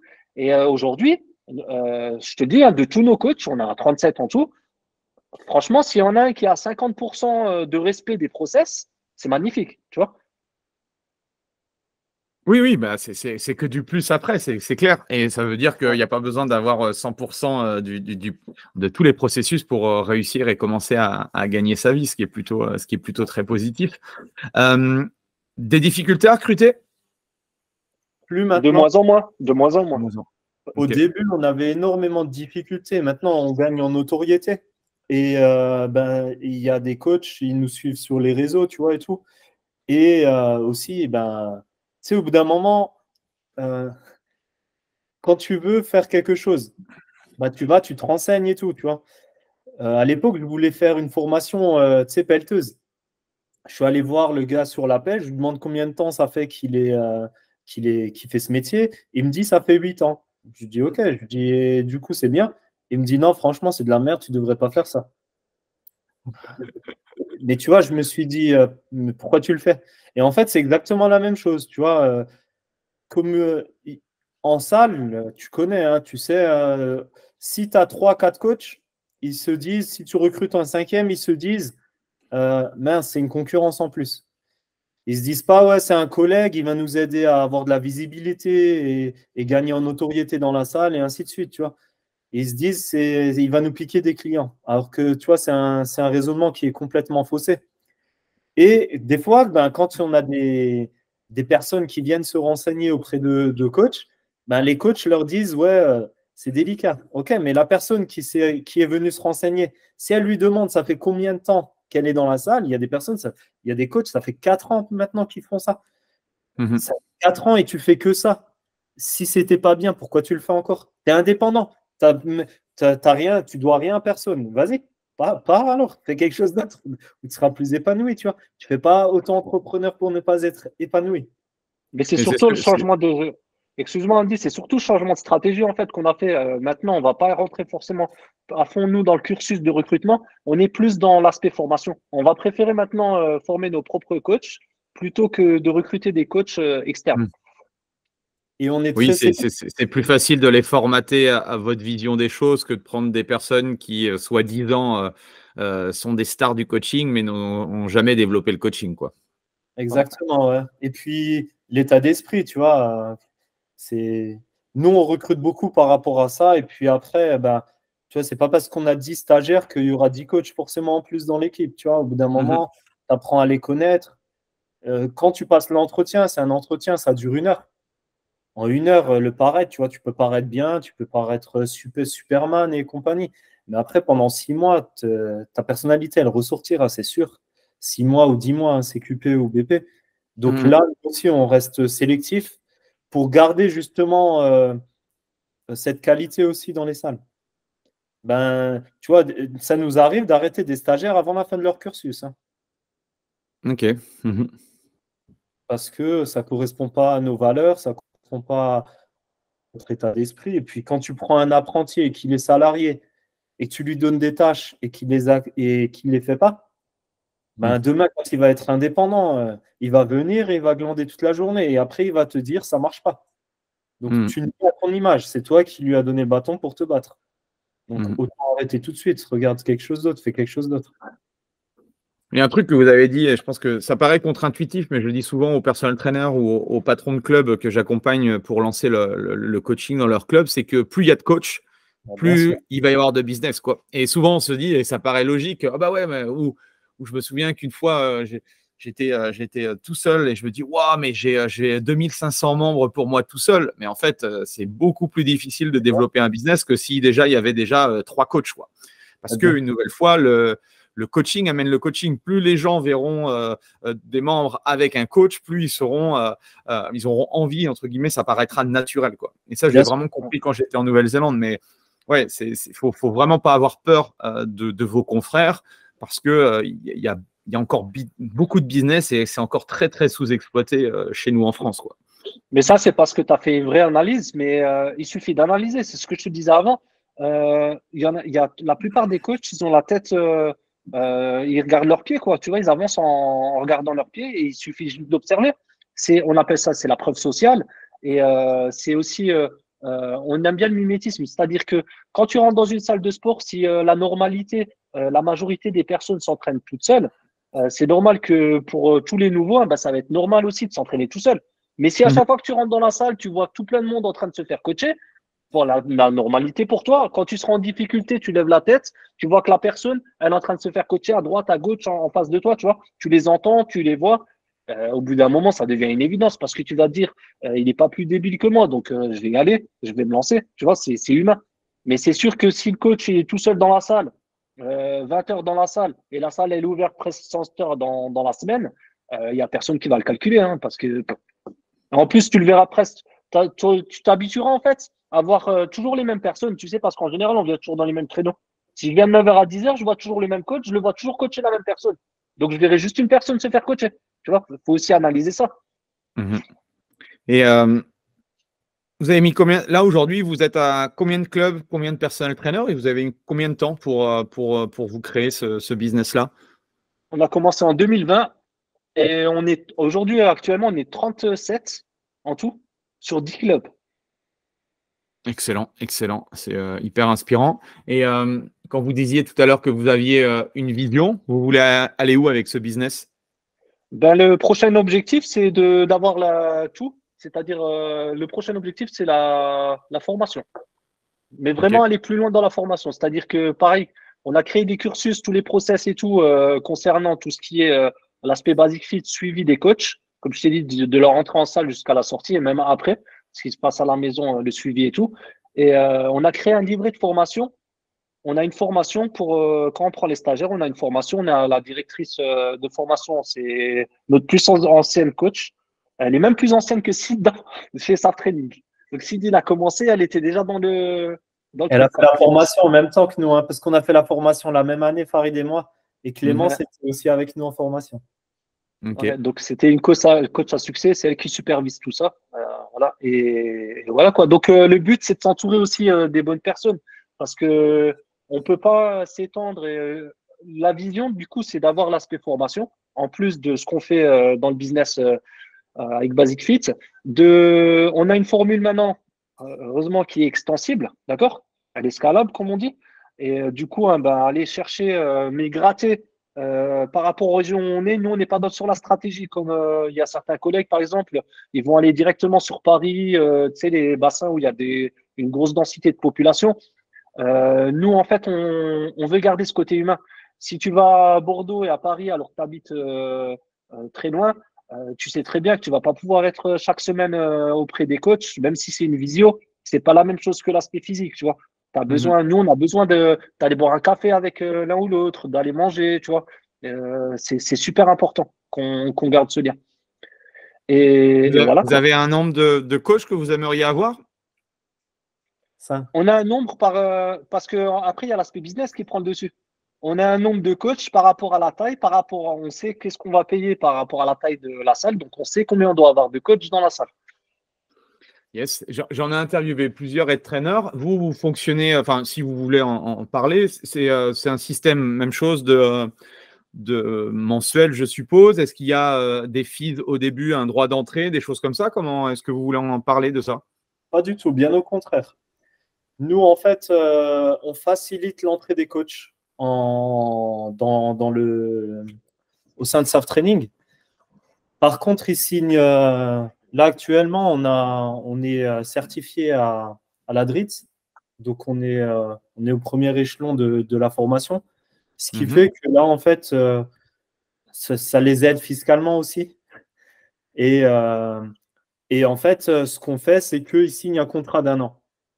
Ok. Contrat d'1 an. Et en fait, nous, ce qu'ils font, c'est qu'ils payent une contribution à la formation et à l'accompagnement. C'est-à-dire que tous les coachs, en fait, qui sont chez SAF Training, coach ou stagiaires, on fait des formations régulières, tu vois. Et on fait même des fois intervenir des coachs à nous, même souvent, pour des formations. Ils ont accès à tout. Il n'y a pas longtemps, on a eu une intervention d'un coach online à succès dans le Haut-Rhin, Roy. Et c'est nous qui nous sommes débrouillés pour qu'ils viennent, tu vois, et ils ont accès à tout ça. Ils ont accès, on a eu une formation une fois avec notre comptable, ils ont accès à ça. Donc nous, vraiment, ils commencent tranquillement. Ils commencent pour te donner les chiffres, 50 €. Le deuxième mois, 100 €. Le troisième mois, 240, 440, 640. Et en fait, ça, c'est pareil. Excuse-moi, juste une petite parenthèse. En fait, ça sert à rien en fait de leur mettre parce que je sais qu'il y en a, ils font payer des droits d'entrée, il y en a, ils font payer des trucs parce que tu vas leur donner, mais c'est un risque à prendre, tu vois. Tu es obligé de les former pour qu'ils commencent bien. Il y en a, je sais, ils vont leur donner le minimum et les laisser commencer. Et après seulement, ils les font. Une fois qu'ils ont bien payé, ils leur donnent la suite, tu vois. Mais nous, on n'est pas dans cette optique. On garde cet aspect humain. On se dit qu'ils vont être fidèles parce qu'ils vont se sentir bien dans le club où ils sont plutôt que dans l'aspect financier. Nous, on y est gagnant parce qu'ils vont nous faire vivre l'écosystème au-delà de l'aspect financier. On est aussi dans cette perspective de croissance. Il ne faut pas être axé que sur le chiffre, tu vois, sur le financier, sinon c'est le début de la fin, quoi. Mais si tu veux, en fait, notre système, tu vois, ceux qui font payer des droits d'entrée, des fois, je me dis qu'ils n'ont pas tort. Parce que, tu vois, dans notre système aussi, il y a des limites. Parce que quand tu dis à un coach, tu vois, souvent, les fins de formation, c'est juin, juillet. Après, il y a le mois d'août. Il y a les vacances. Donc, il commence à 50 € au mois d'août, il ne va pas venir en salle. Pourtant, cette année, tu vois, au mois d'août, on a beaucoup de coachs qui ont plus signé au mois d'août qu'au mois de septembre. Tu vois, ça veut dire qu'il y a eu beaucoup de demandes. Mais il y en a certains qui commencent au mois d'août et qui prennent 3 semaines de vacances parce qu'ils ne payent que 50 €. Donc, tu vois, des fois, ça prête aussi à réflexion et on se dit, est-ce qu'on ne leur met pas un petit peu plus une épée Damoclès sur les premiers mois, comme ça, ils charbonnent, ils se font leur clientèle et après, on redescend et on y va calmement et puis, ils auront ce qu'ils ont semé, tu vois. Donc, ça prête toujours à réflexion, mais pour l'instant, on est sur ce système qui fonctionne bien, qui satisfait le coach et qui nous satisfait nous aussi. Ouais, après, l'idée, je pense qu'il y a plusieurs modèles. Après, voilà, il faut trouver un modèle qui vous corresponde et qui corresponde aussi au coach. Ouais, exactement. Après, ça serait contraire à tout ce qu'on dit depuis tout à l'heure. Tu vois, rester sur l'humain et ainsi de suite. Parce que tu viens et tu mets la pression directement au coach. Tu lui fais payer 1000 balles ou 1500 balles. Oui, mais en soi, après, oui, alors bon, des chiffres comme ça, mais c'est vrai que ce que oublient les coachs qui sont dans un Basic Fit, c'est que vous avez aussi un gros loyer à devoir à Basic Fit aussi. Enfin, voilà, il y a aussi le revers du truc, quoi. Mais à un moment donné, c'est un business model.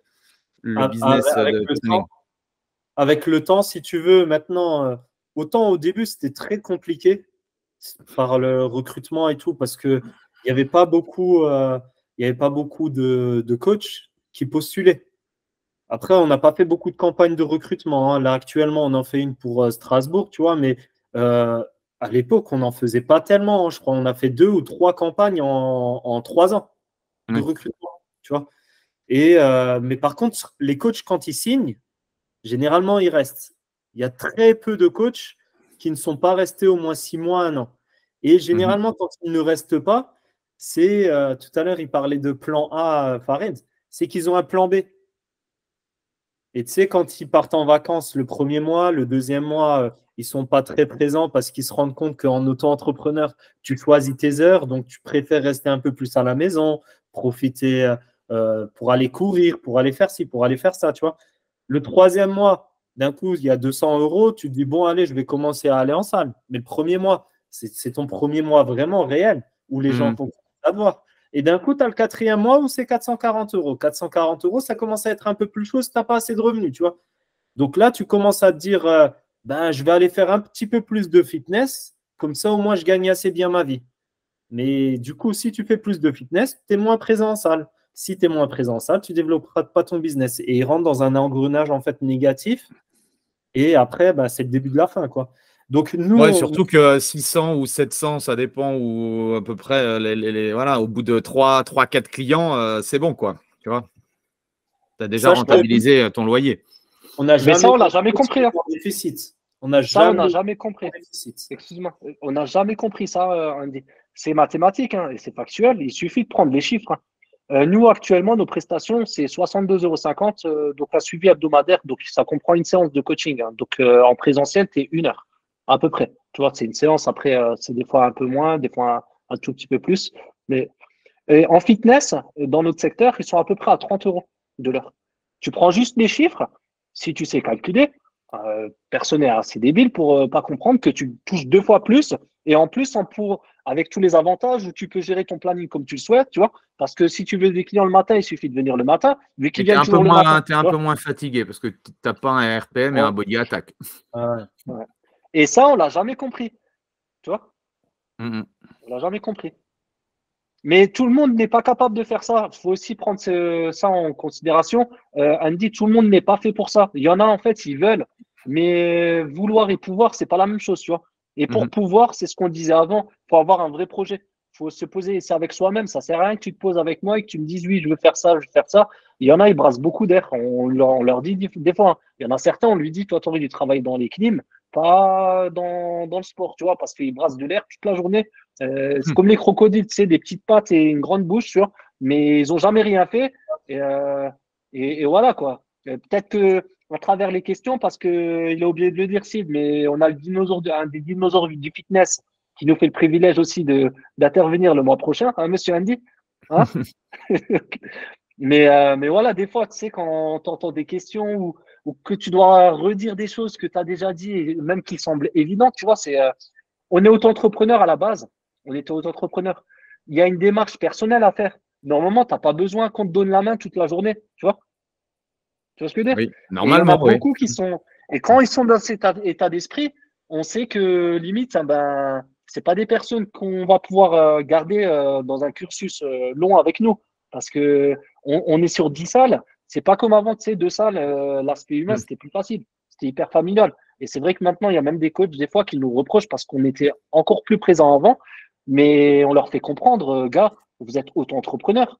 On ne peut pas vous donner la main toute la journée. Vous avez tout ce qu'il faut faire. Vous savez, on vous l'a dit, noir sur blanc. Vous avez été formé dessus. Il suffit de faire ça, tu vois. Mais c'est comme ça. Après, on ne peut pas aussi trop perdre d'énergie. Tu ne peux pas changer les gens. Tu peux pas changer les gens. C'est quoi aujourd'hui votre organisation personnelle? Qu'est-ce que vous gérez en tant que head trainer? Comment vous vous organisez tous les deux? Vas-y, Paris. Donc, l'organisation, en fait, dès le début, moi, je sais faire tout ce qui est administratif, mais je n'aime pas trop faire tout ce qui est administratif, tu vois. Donc, il y a énormément de paperasse. Donc, tout ce qui est, parce qu'on fait énormément de réunions, on a une coordinatrice, on a une secrétaire, on a délégué tout ce qui est secrétariat à une personne qui a un cabinet de secrétariat avec plusieurs secrétaires même, elle délègue aussi. Donc, s'il s'occupe de faire les Le démarches, lien? vu qu'on a voilà, le lien, on a des apprentis et tout, on a des stagiaires avec les coachs. Tout ce qui est préparation des réunions, parce qu'on fait énormément de réunions, en général, au moins une fois par mois, on a une réunion, ils préparent les PowerPoints, ils s'occupent aussi de tout ça, de l'aspect marketing, voilà, qui est toujours hyper compliqué. Aujourd'hui, on a une personne, c'est beaucoup plus qualitatif, donc il s'occupe de tout ce qui est contenu, il va gérer avec elle, quelle est notre vision, qu'est-ce qu'on veut faire comme poste. Voilà, moi je vais m'occuper vraiment de tout ce qui est sur le terrain. C'est-à-dire, et lui maintenant, vu qu'il a plein temps aussi chez sa training, il va aussi dans les salles. En fait, on se répartit les salles, on tourne dans les salles. Et comme je t'ai dit, on a du to-do list en fait, nous. Nous, on a bien du to-do list. On a une to-do list en drive avec Sid. Et tous les matins, en fait, tu te lèves, tu regardes la to-do list. Donc, s'il sait qu'il y a un truc à faire, il va le mettre sur la to-do list. Moi, pareil, on a une to-do list commune. Et en fait, on va juste cocher ce qui a été fait. Tu vois, c'est aussi simple que ça. C'est marrant parce que c'est vrai que il y a Il y a des head trainers, c'est simplement ils payent un loyer, ils font rien de plus. Vous, on voit que c'est ça, ouais, ça, il y a de la structure, on sent un petit peu le côté professionnalisme et ça, je trouve ça vraiment, vraiment cool. Ça vous prend combien de temps par semaine tous les deux votre business de head trainer? Vaut mieux qu'on compte pas, hein. On compte pas. Ok. Ouais.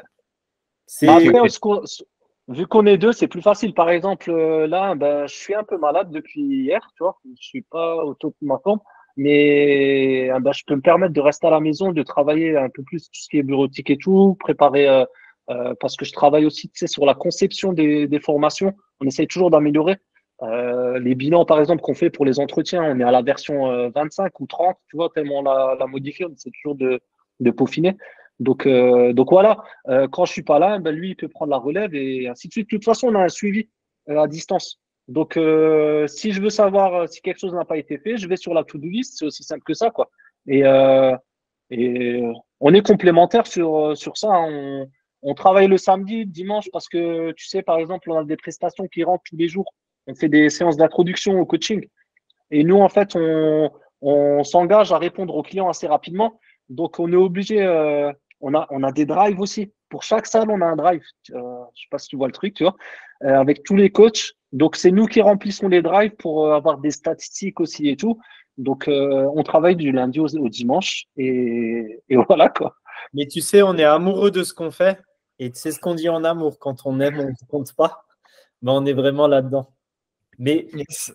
le- Et du vas-y, coup, vas-y. travailler avec son frère, c'est comment? Parce que moi, j'aurais adoré avoir un business avec mon frère. Comment vous faites pour gérer ça? Ça paraît normal, logique, ça se fait naturellement, ou est-ce qu'il y Ben a des écoute, fois… faut pas faut pas qu'on fasse des réunions tous les jours parce qu'on n'est pas toujours d'accord et très souvent on n'est pas d'accord sur certaines choses. Mais Mais heureusement aussi. c'est ça qui fait la force du truc parce que si on allait dans le même sens, c'est comme dans un couple, là. Faut être un peu différent, sinon t'avances pas. On sait où on veut aller tous les deux et des fois, ben c'est tendu les discussions. Mais à la fin, ben, on arrive toujours sur quelque chose de propre. Et voilà, c'est très bien, quoi. C'est là aussi où justement la fraternité, ça aide. C'est-à-dire que peut-être si c'était pas mon frère, je l'aurais encastré dans un mur ou bien on serait plus ensemble, tu vois. Mais en fait, étant frère, quand on était petit, on a aussi eu des conflits. Tu vois, ton frère restera ton frère, le sang restera le sang, tu vois. C'est pas pareil. Donc on sait très bien en plus là, on a une vision à long terme. Donc on sait très bien que tout ce qu'on dit, à chaud, il va me dire des choses, il va me faire des reproches. À chaud, je vais réagir et je vais être sanguin aussi, tu vois, peut-être. Mais ensuite, je vais prendre quand même tout ce qu'il m'a dit, je vais l'analyser, je vais faire mon mea culpa et je vais me dire, ouais, bon, il n'est pas tout à fait tort, ouais, je suis d'accord avec lui quand même, tu vois. J'aime Et, bien quand il va dans mon sens, hein. J'aime bien quand il va dans mon sens. et le lendemain, ben, on se revoit, tu vois, on se fait la bise et puis tu vois, c'est reparti. Mais sans ça, je pense que tu ne peux pas avancer non plus, sans le désaccord, sans le fait aussi. L'avantage aussi d'être frère, c'est qu'il y a une certaine franchise. Il n'y a pas de faux cul entre nous. J'ai quelque chose, j'ai envie de lui dire merde, je lui dis merde, tu vois. Mhm. Tu vois, et il m'a déjà raccroché au nez, je lui ai déjà raccroché au nez parce que ça nous saoulait la discussion. Mais ensuite, une demi-heure après, on se rappelle et on reprend le sujet, tu vois. C'est des choses qui sont possibles justement parce que euh, on se connaît depuis 40 ans, du coup, comme c'est mon frère, tu vois. Ben ouais, ça aide énormément aussi à ce qu'on avance aussi bien et que ce soit toujours périn. Parce que il y a toujours aussi cette confiance entre nous. Confiance, c'est-à-dire que si demain Farid il va à une réunion sans moi, ben il sait que tout ce qu'il dira, je vais être d'accord, tu vois. Mhm. Il y a pas de problème. Et inversement, lui aussi, il sait que je prendrai la meilleure décision pour l'entreprise. Il n'y a pas d'égoïsme entre nous. Tu vois, c'est vraiment 50-50 surtout sur les décisions, sur le financier surtout. C'est tout le temps comme ça, 50-50. Mais ça, par Ouais, je trouve rapport à ça ça, on a cool. toujours été comme ça, hein. Dès le début, on l'a toujours dit. Et, on en parle à chaque fois. Si on pouvait être dans l'ombre et que SAF Training fonctionnait, tu vois, on signerait avec les deux bras. Parce que tu peux aller regarder hein, quand on fait des campagnes de publicité ou on fait des posts et tout. C'est très rare que tu vas trouver une image de nous. Parce que nous, en fait, notre réseau, il est vraiment dédié à nos coachs. On va pas on veut pas se mettre en avant nous, tu vois. On veut mettre en avant la marque et les coachs, tu vois. Au quotidien, on travaille pour eux. C'est en aucun cas, en fait, nous, on veut que notre notoriété à nous, tu vois. Ça nous intéresse pas. C'est pas ça l'objectif, du tout. Comment vous voyez le marché du coaching là, malgré les difficultés, l'inflation, les guerres, les machins, les trucs et tout? Comment vous voyez notre métier? Enfin, moi, je le vois. Ou dans le futur? Moi, actuellement, Ouais, je pense pas. dans les mois et les années à venir, ouais. Bah, actuellement, ça va nous donner la réponse sur le futur. Moi, franchement, avec la différence par rapport à quand j'ai commencé, je vois pas énormément de différence. La seule différence que je vois, c'est qu'il y a plus de coachs. Oui, soit, tu vois, mais ça change rien. Parce que pourquoi il y a beaucoup de renouvellement? Parce qu'il y a beaucoup de coachs qui rentrent sur le marché parce que c'est un marché en pleine croissance encore, tu vois, parce qu'il y a des places à prendre. Mais il y a un énorme renouvellement à chaque fois. Tu vois, moi, je le vois à travers les salles Basic Fit, des collègues qui prennent des salles, qui vont lâcher cette salle, qui vont prendre une autre, tu vois, parce qu'il y a tellement de places, il y a tellement de structures qui sont encore vides où il y a du potentiel et tout. Donc, l'avenir, en fait, il est sur la qualité. C'est-à-dire que avoir des vrais process comme on a fait nous et développer ça. Mais si c'est juste pour aller combler des vides et venir faire du coaching, tu peux pas durer dans le temps. Donc le marché, moi, pour moi, il est énorme, mais vraiment incroyable. Nous, on reçoit les cartes de Basic Fit à chaque fois. Je prends juste l'exemple de Basic Fit. Il y a les concurrents Fitness Park aussi qui développent énormément. Si tu voyais le nombre de salles où il y a personne, et en plus, des fois, c'est dans des bassins de population énormes. Tu te dis, punaise, des fois, on était en sueur. Hein, je dis, ah, putain, franchement, on devrait faire un truc, trouver un partenaire sur place, comme ils font certains collègues, tu vois, et se lancer.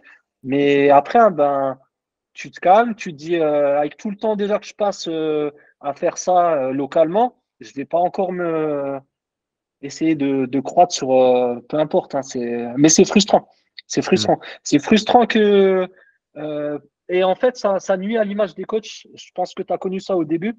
Et on nuit à l'image des coachs et du personal training avec le manque de qualité dans les salles de sport parce que nous, à chaque fois, on s'amuse. Tu sais, on a déjà fait tout le nord, on a déjà fait tout le Ah ben, sud, Lyon, Marseille, Bordeaux. On est déjà allé dans plein de salles et tout, autre même que Basic Fit. Quand on voit que des coachs, ils donnent encore, tu sais, des PDF, des formats Excel, tu sais, parce qu'on va fouiner un peu, bien sûr, quand on va dans les salles. Hein. Quand on voit qu'il y a des coachs qui font encore des tarifications à 30 euros de l'heure, tu vois, comme tu le disais avant, et on sait que c'est pas des choses qui sont pérennes, tu vois. Donc, Mais en tout cas, c'était bien cool. Merci de nous avoir partagé, de nous avoir ouvert les portes de votre business. S'il y a des coachs qui nous écoutent, qui sont dans votre région, qui sont intéressés pour rejoindre votre équipe, où est-ce qu'on peut les diriger? bah, soit sur les réseaux, SAF Training, donc vous nous trouvez sur les réseaux, beaucoup sur Instagram, on est sur Facebook. Et par mail, c'est aussi simple que contact@saf-training.fr. Ouais, Contact@saf-training.fr. je mettrai tous les liens de toute façon dans la description Voilà. de l'épisode. Les gars, une dernière chose à rajouter, je vais vous laisser parce que j'ai vu que l'heure tournait. Farid, Sid, un dernier message pour les coachs là, qui nous écoutent. Bah, croyez en vous et surtout kiffez un maximum parce que peu importe ce que vous voulez faire, dans quoi vous voulez lancer, que ce soit le personal training ou le fitness, le maître mot, c'est au-delà du projet, ce que vous voulez faire et tout, c'est d'aimer ce que vous allez faire et ce que vous faites. C'est vraiment la chose la plus importante quand vous vous levez le matin, vous devez aimer ce que vous faites. Nous, c'est pour ça qu'on est là et qu'on est souriant, on aime partager toutes ces choses-là parce qu'on aime se lever le matin et entreprendre, quoi. Sid? Et moi, c'est ce que je voulais dire. Du coup, je vais juste dire autre chose. Je vais dire aux coachs et aux futurs coachs, arrêtez de croire ce qu'on vous dit et faites-vous votre propre opinion. Allez à la source, renseignez-vous un petit peu plus, allez voir des coachs à succès, allez voir des anciens et faites-vous votre propre opinion parce que tout le monde ne vous souhaitera pas que du bonheur. Donc, faites-vous votre propre opinion. C'est la plus grande des richesses qu'on a. C'est que notre opinion, personne ne peut nous la prendre et on peut se la forger nous-mêmes. Excellent. Bah, c'est un super mot de la fin. Écoutez toutes les semaines des interviews de personnes qui ont réussi. Je pense que je reçois plein de messages sur le fait que ça inspire beaucoup la communauté. Donc c'est cool. Merci à tous les deux. C'était super cool. On s'est croisés, je crois, vous partiez au Fitex et on s'est croisés. Et du coup, voilà pourquoi on fait cette interview aujourd'hui ensemble. Donc merci les gars. Je vous souhaite beaucoup de bonheur et beaucoup de succès. Vous êtes bien partis.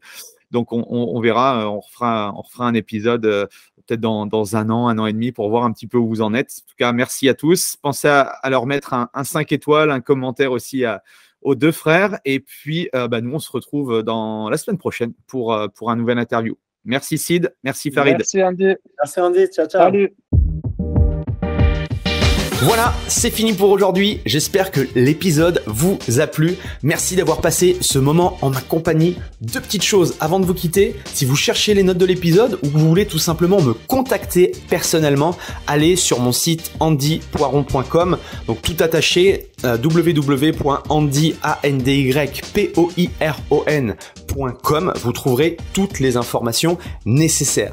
Et dernière chose, et c'est la plus importante pour moi, si vous voulez m'aider à promouvoir ce podcast, eh bien vous mettez un avis 5 étoiles sur Apple Podcast. Si vous regardez cet épisode sur YouTube, eh bien pensez à liker et à vous abonner à ma chaîne YouTube et pensez à en parler autour de vous, pensez à en parler à vos amis ou à vos collègues dans le fitness. Ça permettra véritablement à ce podcast d'avoir beaucoup plus de visibilité. Voilà, en tout cas, merci, à très vite pour le prochain épisode.